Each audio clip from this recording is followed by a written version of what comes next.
uko ibyo ngibyo uzima. Nyakubahwa Minisitiri w'Ububanyi n'Amahanga Ambasaderi Olivier Nduhungirehe, nagira munyemereye mutugeze ubutumwa mwatugenewe no munsi.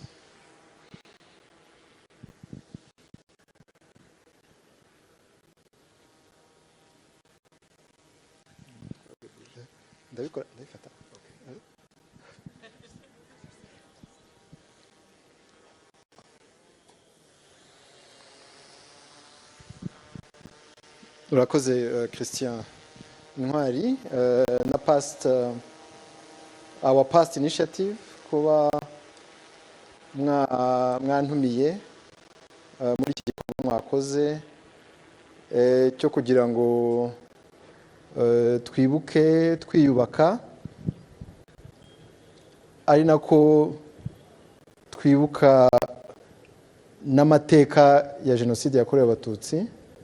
Mbere na mbere nagira ngo nihanganisha abantu bose bari hano, ababuze ababo, mukomeze mwihangane, n'abanyarwanda twese muri ibi bihe no muri iki cyumweru cy'icyunamo.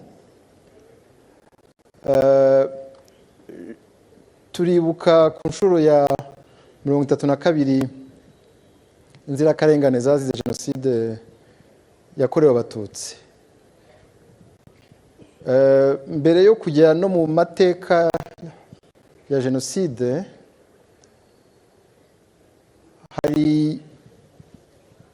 tugomba kumva n'uburemere bw'iki gikorwa turimo, kuko ngira ngo nasomye kuri our past ngo forget not our past, niko byanditse ko? Yes, ni ibintu byangombwa, kuko burya hose ku isi ntabwo ariko babyumva. Hari abumva ko tugomba kwibagirwa and move on. Je rwose hari ababimbwiye bati ariko abanyarwanda murakabye, you should forget and move on. Ariko rero ntibishoboka kubera uburemere bw'icyaha cyakorewe muri iki gihugu. Jenoside yakorewe Abatutsi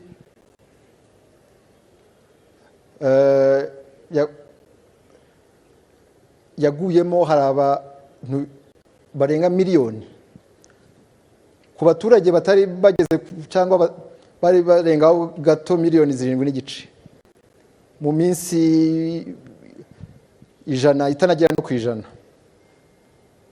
Rero ni icyaha cy'indengakamere tugomba gukomeza kwibuka ubuziraherezo.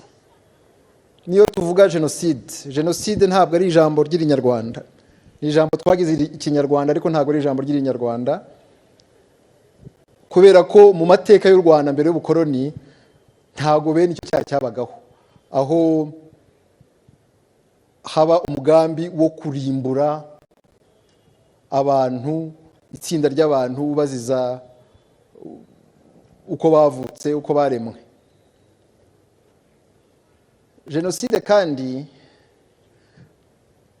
tugomba kuyitandukanya n'ibindi byaha byagiye bikorwa mu mateka y'isi. Hari ibyaha by'intambara, ibyaha byibasira inyokomuntu, ariko jenoside ni icyaha cyihariye, ni icyaha kigamije kurimbura. Kubera ko ngira ngo bwo mwe muri urubyiruko mugenda mubyumva hirya no hino, usanga intambara yose basigaye bayita jenoside. Habaye jenoside muri iki gihugu, habaye jenoside muri kiriya gihugu, kandi jenoside ni icyaha cyihariye kigamije kurimbura abantu runaka, kandi jenoside zemejwe n'umuryango mpuzamahanga burya ntabwo ari nyinshi iyo birebye neza. Mu Rwanda rero icyo cyaha cya jenoside ntabwo cyakorewe ubwenegihugu nyarwanda, ntabwo cyakorewe idini, ntabwo cyakorewe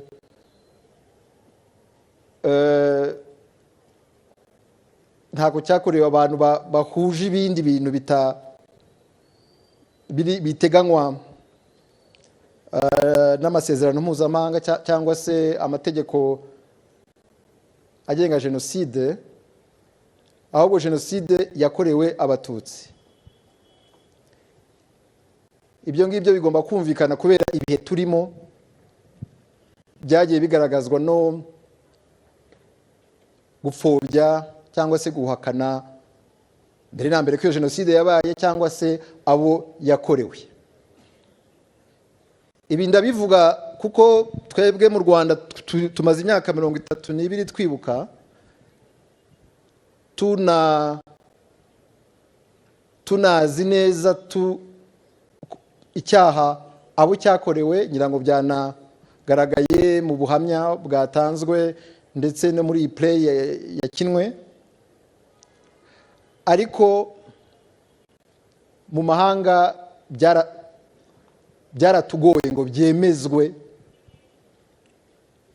nk'icyaha cya jenoside yakorewe abatutsi. Ndetse n'uyu munsi w'itariki ya 7 Mata, umunsi mpuzamahanga wo kwibuka jenoside yakorewe abatutsi, burya wemejwe mu kwezi kwa 4 mwaka w'ibihumbi 2020. ni ukuvuga imyaka 26 nyuma ya jenoside, yuko icyaha gikozwe cya jenoside yakorewe abatutsi. Imyaka 26 hari byagiye bikorwa mbere, ariko kugira ngo umuryango w'abibumbye inteko rusange ibyemeze gutyo byatwaye imyaka 26. Kubera iki? Kubera ko amahanga cyangwa se ibihugu by'ibihangange bitashakaga ko kwibuka cyangwa se icyaha cyitwa gutyo, ku buryo wasangaga abanyarwanda aribo barimo binginga nk'aho banegosiya, bakinginga amahanga ko yemera icyaha cyabakorewe. Uko niko byagenze. Nanjye ndetse rimwe muri 2014 ubwo nari diplomate i New York, twaraye amajoro twinginga ibihugu by'ibigugu ko byemera amateka yacu, kandi n'ibyo bihugu akenshi bitaratabaye cyangwa se byaranagize n'uruhare muri icyo cyaha. Rero jenoside ntabwo ari icyaha gituruka mu ijuru ngo kize ako kanya. Jenoside igira amateka nk'uko byavuzwe. Amateka ya jenoside yakorewe abatutsi ni maremare cyane. Ndagerageza kuyavuga mu buryo buvunaguye. Mbere na mbere nubwo tuvuga ko jenoside yakorewe ubwoko bw'abatutsi, ubundi mu mateka y'u Rwanda mbere y'ubukoloni abahutu, abatutsi n'abatwa ntabwo byari ubwoko nk'uko tubizi mu bindi bihugu. Ibindi bihugu byo muri Afurika n'ahandi ku isi, ubwoko buba bufite ikintu cyihariye kiburanga, buba bufite ururimi cyangwa se umuco cyangwa se imigenzo iranga ubwo bwoko. Ariko mu Rwanda siko byari bimeze. Abahutu, abatutsi n'abatwa bari batandukanyijwe nuko babayeho, way of living. Bamwe ari aborozi, abandi ari abahinzi, ariko it was a way of living, ku buryo ndetse habaga n'abantu bava mu cyiciro kimwe bajya mu kindi kubera ibikorwa bakoze cyangwa se uko bashimwe. Uko niko byari bimeze mbere y'ubukoloni. Ariko u Rwanda rero rwagize ibyago, rurakolonizwa nk'ibindi bihugu, ndetse ibyago byikubye kabiri kuko twakolonijwe kabiri. Bwa mbere twakolonijwe n'Abadage baje mu mpera z'ikinyejana cya 19, ngira ngo ahagana mu 1897, maze bazana navuga ingengabitekerezo yari iriho i Burayi y'amoko. Amoko mvuga babyitaga ahubwo races icyo gihe, racial theories bazanye zivuye i Burayi, barazizana ibyari kategori sociale bihinduka nta nubwo byabaye ethnic groups, ahubwo babigize races, niko babivugaga icyo gihe. Hanyuma rero ubwo Abadage barabikora, Abanyarwanda batangira kubacamo ibice. Hanyuma batsinzwe intambara ya mbere y'isi yose, hari icyabanjije umuryango w'abibumbye cyitwaga Société des Nations cyangwa se League of Nations mu cyongereza, cyambuye Ubudage ibihugu bwakolonizaga, u Rwanda, u Burundi, yari Tanganyika, Togo, Cameroon n'ibindi. Maze iyo League of Nations iha u Rwanda n'u Burundi Ububirigi ngo buyobore, Ububirigi buyobora u Rwanda buhagarariye uwo muryango mpuzamahanga. Ababirigi rero bakomeje ibyari byatangijwe n'Abadage, maze bakomeza gutanya Abanyarwanda, ndetse bashyiraho n'andi mategeko akarishye y'uburetwa yo gukandamiza abantu no gutanya Abanyarwanda. Hakaba amashuri ya bamwe, hakaba amashuri y'abandi, ariko bikorwa nkana kugira ngo babone uko bayobora u Rwanda neza. Hanyuma rero mu mwaka w'1932 bashyiraho ibuku, bashyiraho indangamuntu irimo amoko. Ariko amoko, kubera ko amoko nk'uko nayavugaga yari za kategori sociale, bakoze ibikorwa byo kubara inka umuntu atunze kugira ngo bamwe babagira Abahutu abandi babagira Abatutsi. Ugasanga ndetse hari n'abavukanaga ku babyeyi bamwe ariko bagiye mu moko atandukanye, kubera ko uko byakozwe kugira ngo bamwe bitwa Abahutu n'Abatutsi nyine byari bishingiye ku mibereho yabo, ariko itari igihuje neza nuko Abanyarwanda bari babayeho icyo gihe. Hanyuma rero imvugo zo gutanya Abanyarwanda zirakomeza. Muzajya no kuri YouTube, hari ama video agaragaza yuko avuga uko Abahutu bateye n'uko Abatutsi bateye. Ayo ma video arahari agamije gutanya Abanyarwanda. Ariko ikinatangaje nuko buriya Ababirigi bafashe ibyari bihari iwabo. Hari ibitabo cyangwa se inyandiko zagiye zandikwa muri za 1920 cyangwa 30 zivuga uko Ababirigi bari bameze, abitwa Abawallon n'Abafarama b'Ababirigi. Abawallon zibavuga nk'Abatutsi, Abafarama zibavuga nk'Abahutu. Ugasanga amagambo bakoresheje namwe, bamwe bavuga ngo bafite ngo ce sont des paysans à l'âme lourde. Ibyo ngibyo yavuga ku Bafarama, baje no kwivuga ku Bahutu, nuko bavuga Abawallon babivuga ku Batutsi. Nukuvuga ko ari ibintu byaturutse mu mahanga bigatanya Abanyarwanda. Hanyuma bigeza muri za 57 aho noneho ubutegetsi bw'abakoloni bwahisemo gushyigikira abantu bakoze manifeste y'Abahutu, harimo nabo bakoranaga muri Kiliziya Gatolika, harimo wabaye Perezida Kayibanda. Hanyuma banabafasha gushinga ishyaka rya Parmehutu, maze 59 haba ukwibasira Abatutsi bise revolution sociale, ariko byavuyemo kwica Abatutsi mu gihugu hose. Babyise ngo kwigarandura cyami, ariko bibasiye Abatutsi niyo bari Umututsi utari uri ku butegetsi, utari unatunze, hanyuma benshi barahunga babahungira mu bihugu by'amahanga. Hanyuma rero ababirigi bakomeza gufasha iyo movement, ndetse n'ubwicanyi ntibwahagaze 59. Ubwicanyi bwarakomeje muri za 61, 62 habaye ubwicanyi bukomeye ibyumba, hafa abatutsi barenga 2000. 63 naho habaye ubwicanyi ndengakamere bwiswe jenoside icyo gihe n'amahanga. Muri za Gikongoro hariya hari abatutsi barenga 35 bishwe.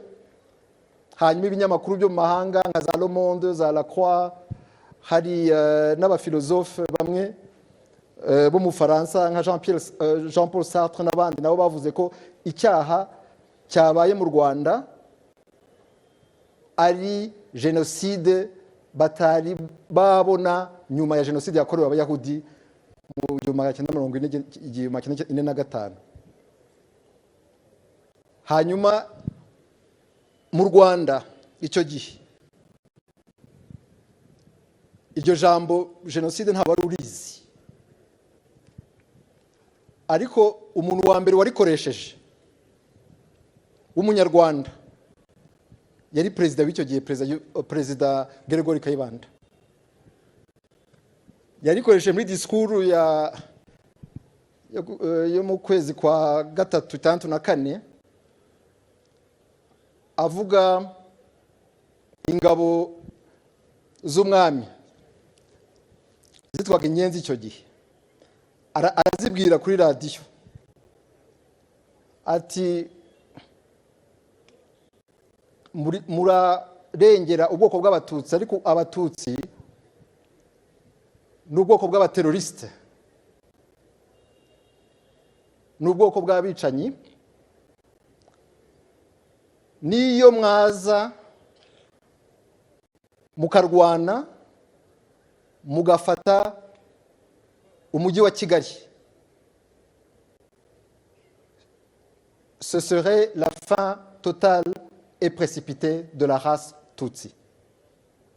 Ni ukuvuga izaba imperuka ku bwoko bw'abatutsi. Ahita abaza ikibazo ngo kiye jenoside, kiye jenoside. Uwo ni perezida Kayibanda, niwe wavuze ijambo rya mbere jenoside mu Rwanda. Hanyuma rero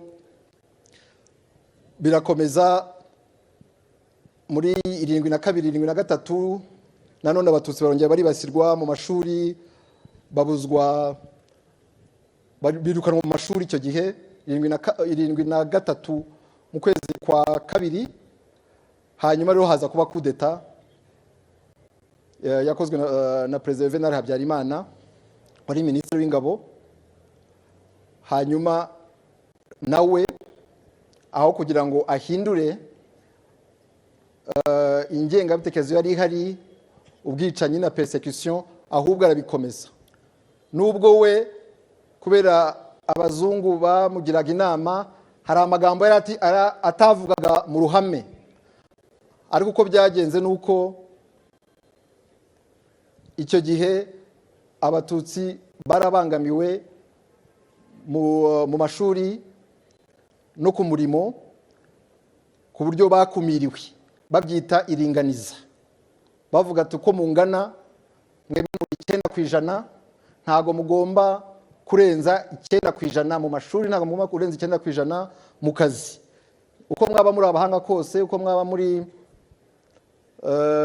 uko mwaba mwaratsindiye ibizamini by'akazi, ntimugomba kurenza umubare runaka.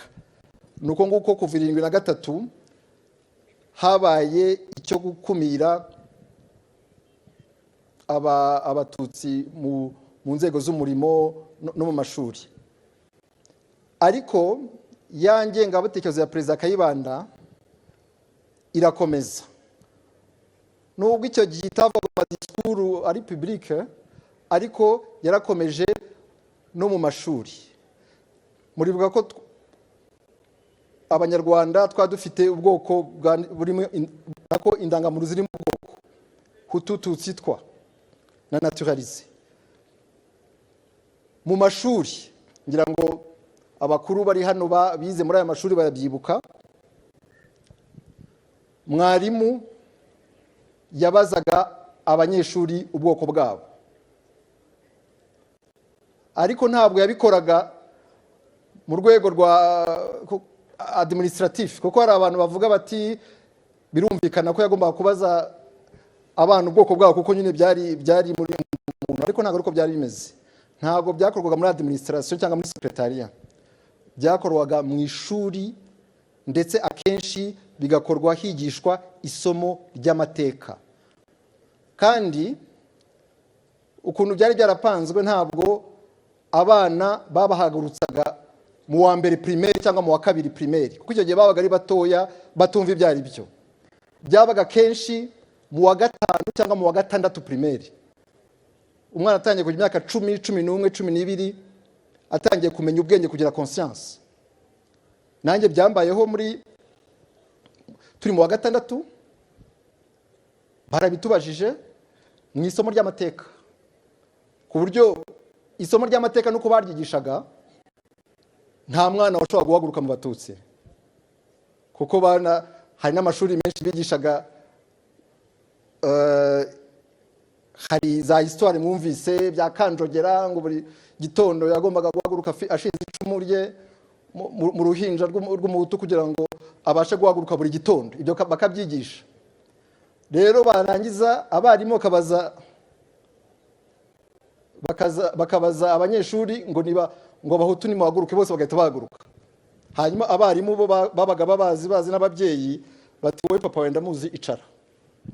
Ati nawe icara.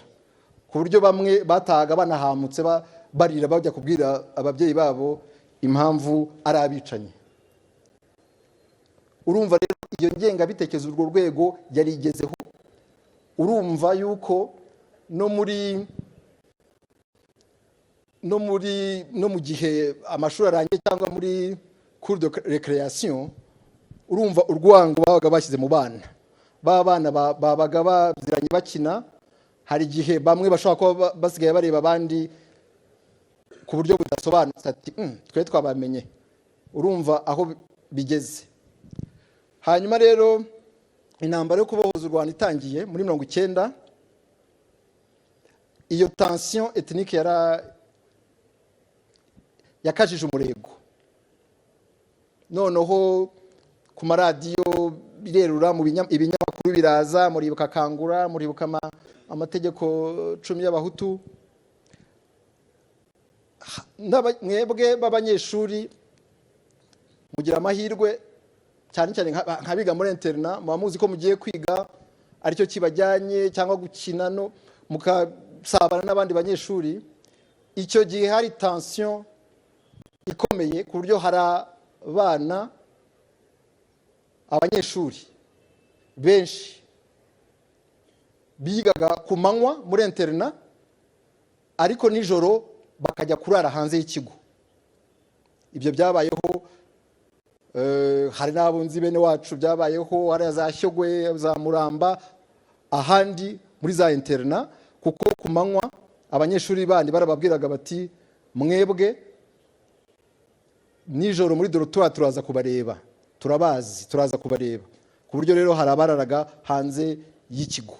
Urumva rero ahantu byari bigeze tension. No mu kazi nuko nguko, hari udutsiko abantu bareba bati bari n'abatutsi, ugasanga hari ikibazo gikomeye. Noneho muribuka, ntabwo najya muri histoire yose, ariko indege ya Habyarimana imaze kuraswa, muzi uko byagenze, jenoside iratangira. Jenoside rero, ayo mateka yose maze kuvuga niyo yatumye jenoside iba, ndetse iyo jenoside yarateguwe, ariko niyo inategurwa, ariko abanyarwanda batarigishije urwango imyaka 30 irenga, ntabwo yari kugira ubukana yagize. Wa mwana mu ishuri wigishijwe ko mugenzi we ari mubi, urumva ko kumubwira kujya kumwica ari nk'ikintu kiri patriotique cyo kuvuga ati ni ukwikiza umwanzi. Jenoside rero ntabwo yakozwe n'interahamwe gusa nk'uko hari aho bigenda bivugwa. Jenoside ntabwo yakozwe n'abasirikare ba Habyarimana gusa. Jenoside yakozwe n'abantu benshi. Hari umugabo witwa Laurent Ntezimana wigeze kuvuga nyuma jenoside ikirangira, niba ari i Butare, aravuga ngo même les meilleurs se sont laissés prendre. Ni ukuvuga ko n'abantu bari bazima icyo gihe kubera ya ngengabitekerezo ya jenoside bageza nabo bajya mu bwicanyi bwa jenoside. Iyo jenoside ikorwa n'interahamwe gusa, hari abantu benshi, hari abatutsi benshi bari kurokoka. Ariko si uko byagenze, kuko yakozwe n'abaturanyi ku buryo nk'uko twumvise Isa Nsengiyumva bivuga, guhunga byari bikomeye. Jenoside rero nk'uko nabivuze ni icyaha gihanwa n'amategeko mpuzamahanga. Ariko mbere na mbere tugomba kwibuka ko jenoside atari notion juridique gusa. Jenoside n'ubuzima bw'abantu babayemo. Kumvise play hano n'ubuhamya, hari n'abari hano bari babaza Imana aho yari iri, ngira ngo icyo gihe wenda iyo Imana yirirwa mu Rwanda igataha ahandi, wenda hari kurokoka benshi kurushaho, kubera ko jenoside ni iminsi 100 aho umututsi yabaga azi ko ari bupfe uwo munsi, akava muri plafond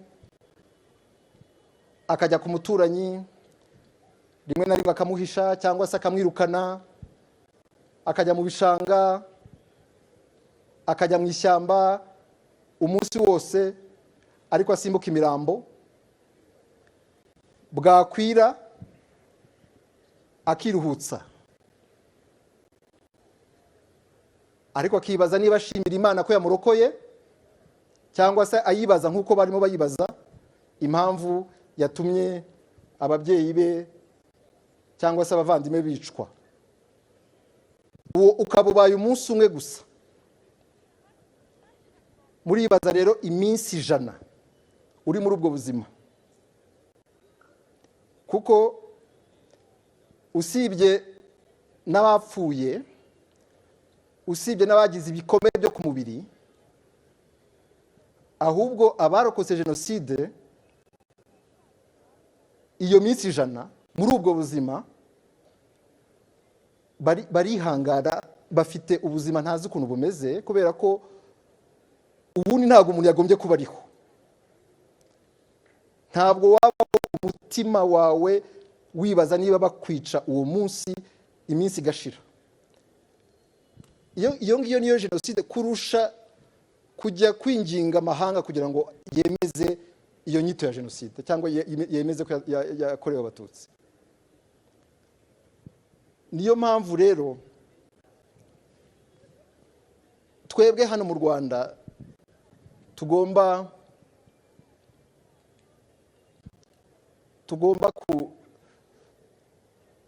gushima abashima Imana, bagashima Imana, cyangwa tugashimira ubuzima turimo, cyane cyane mwebwe urubyiruko. Kuba muri hano, kuba muri mu gihugu gitekanye,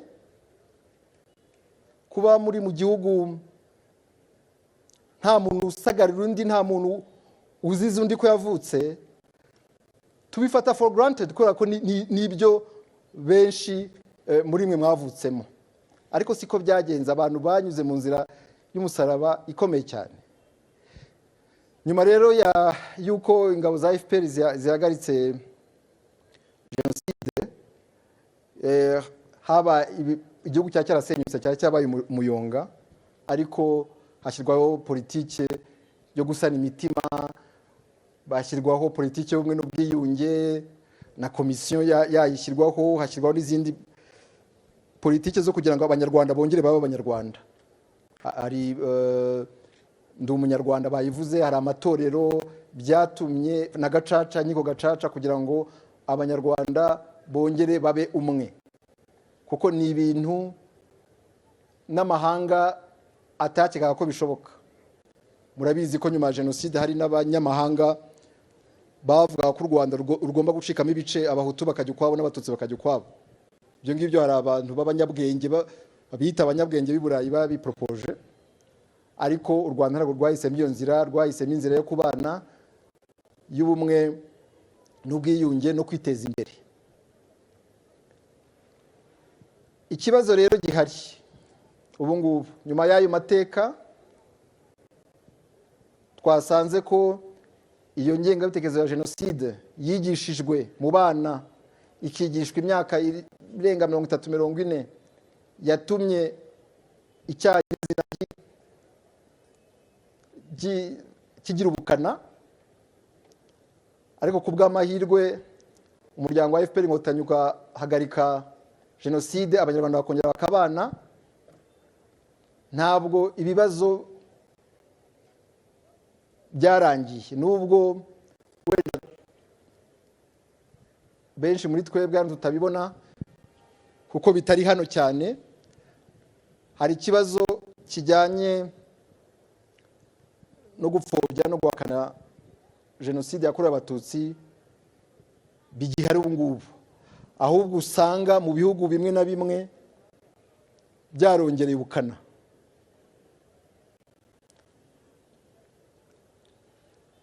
Ariko guhakana cyangwa gupfobya jenoside ntabwo ari ukuvuga ko itabaye gusa, kuko hari abakiyakana bavuga ko icyaha mu Rwanda atari jenoside, ko abantu basubiranyemo. Muzarebe n'uwari perezida wa MRND witwa Matayo Ngirumpatse, hari interview ye bamuhaye avuga ko mu Rwanda nta bwicanyi bwabaye 94, ko ari abahungu b'abatutsi barwanaga n'abahungu b'abahutu, ari kurwana, ari imirwano, ko nta bwicanyi bwabaye. Ariko ubu ngubu kubera ko icyaha cya jenoside cyemejwe, navuga ku buryo budasubirwaho n'umuryango mpuzamahanga, umuryango w'abibumbye, biragoye ku bantu bamwe cyane cyane abanyabwenge kuyihakana gutyo, guhakana icyaha ko ari jenoside cyangwa ko ari jenoside yakorewe abatutsi. Hari benshi batuye hanze, bari mu miryango iri mu bihugu bimwe na bimwe, i Burayi n'ahandi, bakoresha ayo magambo jenoside yakorewe abatutsi, ariko kugira ngo bayipfobye. Murabazi bamwe, hari nk'uyu muryango wa Jambo wa Isbert uba mu Bubiligi, ni umuryango washinzwe n'urubyiruko. Ubu ntibakiri urubyiruko cyane, bari muri za 40-50, ariko n'urubyiruko rwashinze uwo muryango.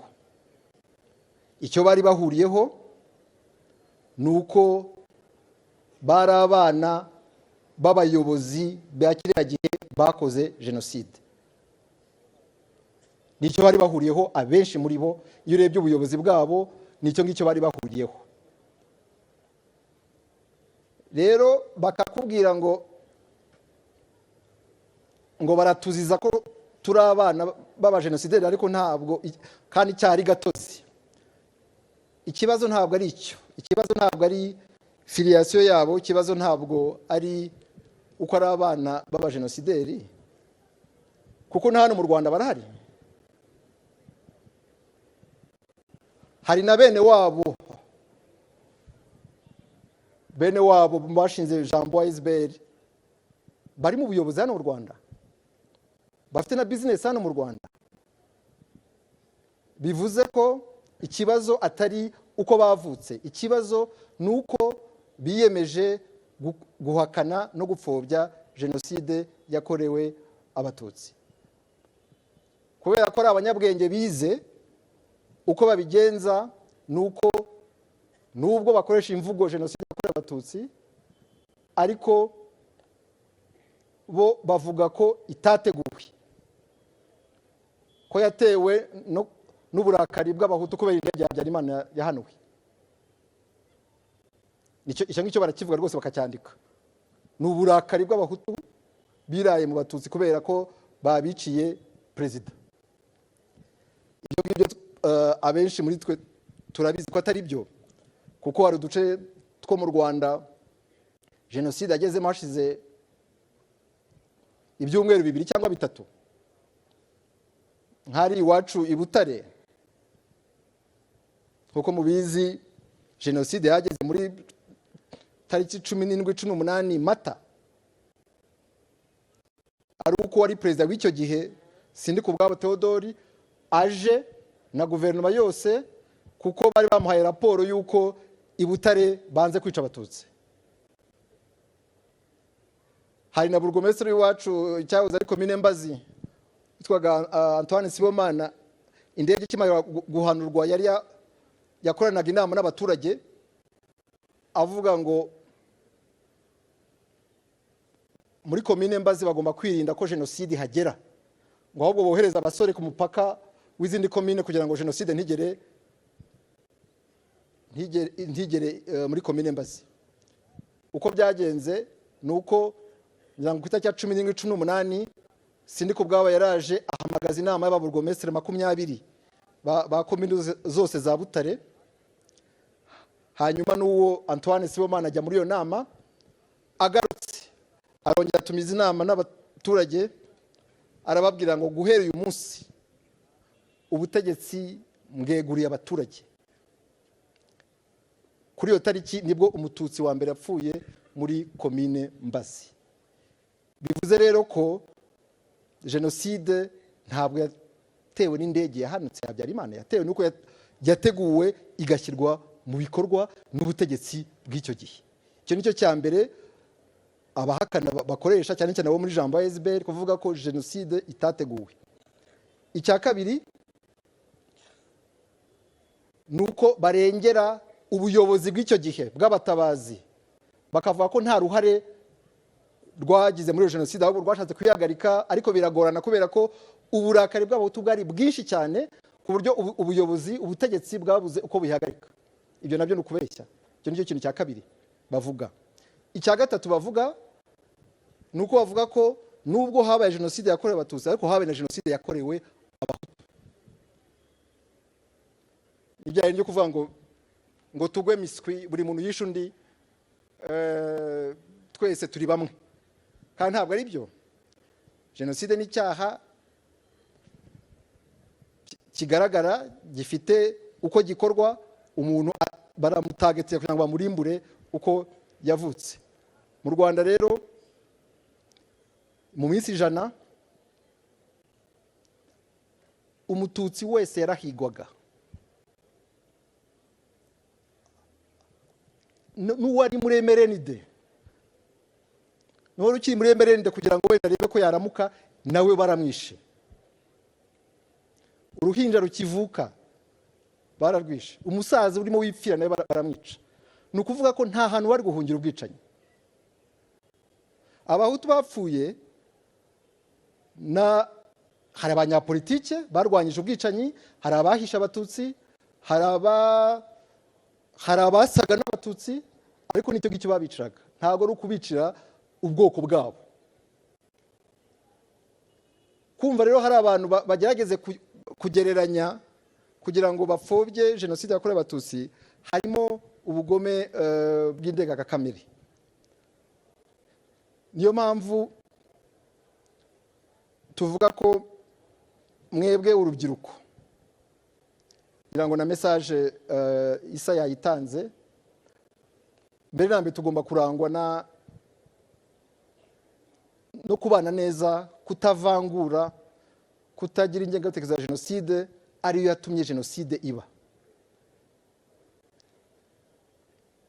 Icyo ni ikintu cyangombwa tugomba kuzirikana. Uko twibuka ahangaha, uko tuzibuka n'ahandi mu Rwanda hose, ubumwe bw'Abanyarwanda, ubworoherane, kumva ko abanyarwanda turi bamwe tugomba kubishyira imbere, ndetse n'urwo rubyiruko rwo hanze abo bakirangwa n'ingengabitekerezo ya jenoside tukababwira tuti musigeho ibyo mwakoze cyangwa se ibyo bakoze ntabwo bizongera kubaho ukundi mu Rwanda. Ibyo bintu tubyumve kandi tubifate nk'inshingano, kuko muri ibyo bihugu bindi kubera icyo bise ngo ubwisanzure cyangwa se uburenganzira bwo kugira icyo bwo kuvuga ibitekerezo byawe, barabareka bakavuga, bagakora imyigaragambyo. Nyiri ambasaderi mu Bubiligi hari urwibutso rwari rwarashyizweho i Buruseli rw'inzirakarengane zo kwibuka inzirakarengane zazize jenoside yakorewe Abatutsi, ariko kuko rwashyizweho mu gihe inyito itari yagavuzwe neza, ntabwo haranditseho ko ari urwibutso rwa jenoside yakorewe Abatutsi, bavuga ko ari jenoside yakorewe mu Rwanda. Ngira ngo urwo rwibutso rwashyizweho kera, ngira ngo ni muri 2004 ku bwa wari minisitiri w'ububanyi n'amahanga witwaga Louis Michel, niwe washyize urwo rwibutso. Hanyuma rero abahakana jenoside yakorewe Abatutsi baravuga ati ntimubona se iyi jenoside yakorewe abanyarwanda bose, natwe tujya ku itariki ya 6 Mata tuhibukire abanyarwanda bose bazize iyo jenoside yakorewe abanyarwanda, kandi umuntu wa mbere tuzibuka ari we victime wa mbere wa jenoside ni Habyarimana Juvenal. Niko bavugaga, bakajya bajyayo kugeza igihe ambasade ivuze ko itazasubirayo niba tababuza kujyayo, hanyuma bagezaho bababuza bakajya babakumira ntibajyeyo. Bivuze rero yuko urugamba ruracyari rurerure mu kurwanya ingengabitekerezo ya jenoside no kurwanya imvugo z'urwango. Twebwe mbere na mbere ndabwira namwe urubyiruko, tubanze tubane neza, dukore imirimo yacu, twige neza, turebe uko dufatanya mu guteza imbere igihugu cyacu. Hanyuma n'urubyiruko rwo hanze narwo turubwire ko inzira abo bafasha bahakana jenoside, iyo nzira bafashe ko nta kizabagezaho, ko ibyiza ari uko bumva ko u Rwanda rufunguye, ko u Rwanda ari urwabo, nubwo baba bafite amateka y'ababyeyi babo atari meza, ibyo byo nta kibazo, bashobora kuza mu Rwanda tugafatanya kubaka igihugu, kuko icyaha cy'indengakamere cyabaye muri iki gihugu ntabwo gishobora kongera kubaho ukundi. Nk'uko nyakubahwa perezida wa repubulika yabivuze, ntabwo abanyarwanda bazapfa kabiri, ntabwo bishoboka. Hanyuma ikindi cya nyuma ngira ngo ndangirizeho ni uko kwibuka ntabwo ari umuhango gusa, kwibuka ntabwo ari ukurira gusa, ntabwo ari uko amahanga aza kwifatanya natwe mu kwibuka abapfuye, kwifatanya natwe kurira, ntabwo ari ibyo ngibyo. Iyo tuvuga ngo ntibizongere kubaho ukundi, biba bivuze ko kwibuka bigomba kutwigisha isomo ry'uko aya mateka yose twavuze arasobanutse. Nta ibyakorwaga muri za 59, 60, imvugo zose zavugwaga ntago zabaga zihishe. None se ni gute twakwibuka tureka ibyatujyanye muri jenoside bikorwa ku mugaragaro aha mu baturanyi burasirazuba bwa Kongo? Imvugo zariho muri za 19, 94 nizo mvugo twumva iburasirazuba bwa Kongo. Mwumvise wari umuvugizi w'ingabo za Kongo Sylvain Kenge ejo bundi mu kwezi kwa 12 aho yavugaga yuko aburira abanyekongo b'abagabo ngo ntibagomba gushyingirwa n'abatutsikazi, ngo kubera ko ngo azazana umuntu amwita umukuza, ngo ariko ari uzajya umubyarira abana.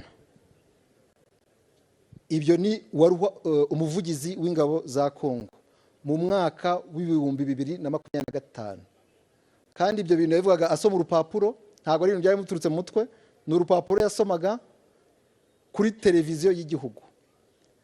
Ibyo byahise bitwibutsa amategeko 10 y'abahutu yongeye gushyirwa hanze mu kwezi kwa 11 muri 90 n'ikinyamakuru Kangura, kuko iryo tegeko yavugaga Sylvain Kenge ryari itegeko rya mbere. Ni ukuvuga ko yari yasomye ayo mategeko akaba arimo yashyira mu banyekongo.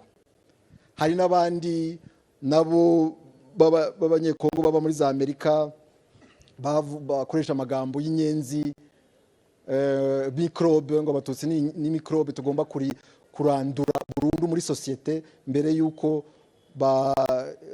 ikwirakwira hose mu gihugu. Bivuze ko urwisha yanka ruracyayirimo.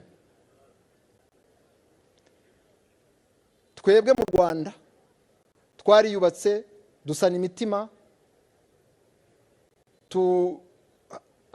shyiraho politike z'ubumwe n'ubwiyunge, ariko abasize bakoze jenoside bapfuye kwambuka umupaka bakomeza ingengabitekerezo nkaho nta cyabaye. Ntibambuwe intwaro, barakomeza ku buryo n'ubu ngubu bafashe izina ryitwa FDLR aho bafashijwe na guverinoma ya Kongo. Mwagiye mwumva imishyikirano yagiye iba kugira ngo icyo kibazo gikemuke, ariko ikibazo nuko imyaka 32 nyuma y'icyaha cyemejwe n'umuryango mpuzamahanga dufite umutwe wakoze icyo cyaha ushyigikiwe na leta uhari iburasirazuba bwa Kongo, kandi na perezida w'icyo gihugu akaba yanavuze ku mugaragaro ko yiteguye kubafasha ngo bahirike ubutegetsi mu Rwanda. Mwumvise nyakubahwa perezida wa Repubulika ejo bundi abivuga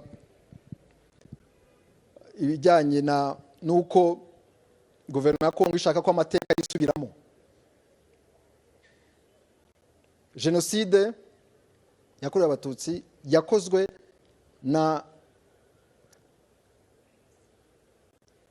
hari interahamwe zashinzwe na perezida Habyarimana, hari ingengabitekerezo ya jenoside yakwirakwijwe n'uwo mu perezida, hari ubwicanyi muri za 1991 na 2 bwakorewe Kibirira, bukorerwa Bugesera, Mukingo, Murambi n'ahandi, byakozwe na perezida Habyarimana, ku buryo yari yarateguye umugambi w'iyo jenoside. Hakaba rero n'umugore we Agatha Kanziga wari warashinze akazu. Indege imaze kugwa, ngira ngo ubuhamya bwatanzwe muri auditorat militaire belge mu Bubiligi bugaragaza ukuntu yabuzaga n'abari aho ngaho hari i Kanombe wabo, yababuzaga kurira, oya ngo ntimurire, ahubwo mufashe interahamwe kutwikiza umwanzi w'umututsi. Abo Habyarimana Juvenal na Agatha Kanziga rero bafite abana. Umwe muri bo witwa Jean-Luc Habyarimana niwe perezida wa Kongo ashaka gukoresha kugira ngo agarure icuraburindi mu Rwanda. Kandi uwo nguwo nawe akaba amaze igihe abigaragaza, ajya hariya Kinshasa agahura n'abayobozi kugira ngo bimutegurire. Bivuze ko kuba twibuka ntabwo bigomba kutubuza kureba realite uko imeze. Twebwe hano twateye imbere, turimo turagana heza, turimo turakora ibishoboka kugira ngo twiteze imbere, ariko bose siko babibona. Ibyiza byose mubona, uru Rwanda rwose mubona, bishobora guhinduka iyo ngengabitekerezo nikomeza kuhemberwa n'amahanga akayaha icyicaro akayaha icyicaro akatuma bikwirakwira mu rubyiruko ndetse no muri uyu mutwe bakoresha iburasirazuba bwa Kongo. Ngira ngo rero ni ikintu tugomba kuzirikana mwebwe rubyiruko, yuko tugomba gukomeza kubana nk'abanyarwanda, ariko tukareba ko ibyiza twagezeho dukomeza kubisigasira, ntihagire uwabisenya tureba, ntihagire uwabihungabanya. U Rwanda rero uko byagenda kose ruzakomeza kurengera abanyagihugu, kurengera ubusugire bw'igihugu, kugira ngo jenoside yabaye mu Rwanda igakorerwa abatutsi itazongera kubaho ukundi. Nkaba rero nongera kubihanganisha mwese, nongera kubashimira kuba mwadutumiye ngo tuze kuganira namwe, tuganira ku mateka. Nubwo amateka aba ari maremare umuntu adashobora kuyavuga yose, ariko icyangombwa ni uko tudashobora kumva icyaha cyabaye mu Rwanda 1994 tutumvise amateka, kandi kumva ayo mateka ni ukugira ngo nyine twirinde ko icyo cyaha cyazasubira ukundi. Twebwe akenshi turabyumva, ariko ntabwo ariho ko bose mu karere ndetse n'ahandi mu bindi bihugu babyumva.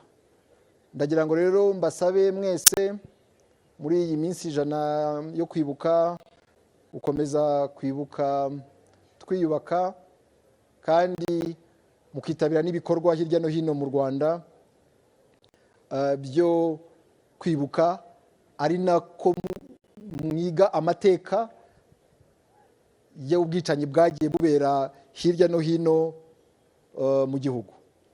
Ndagira ngo rero mbashimire kandi nongera kubihanganisha, twese hamwe twibuke twiyubaka.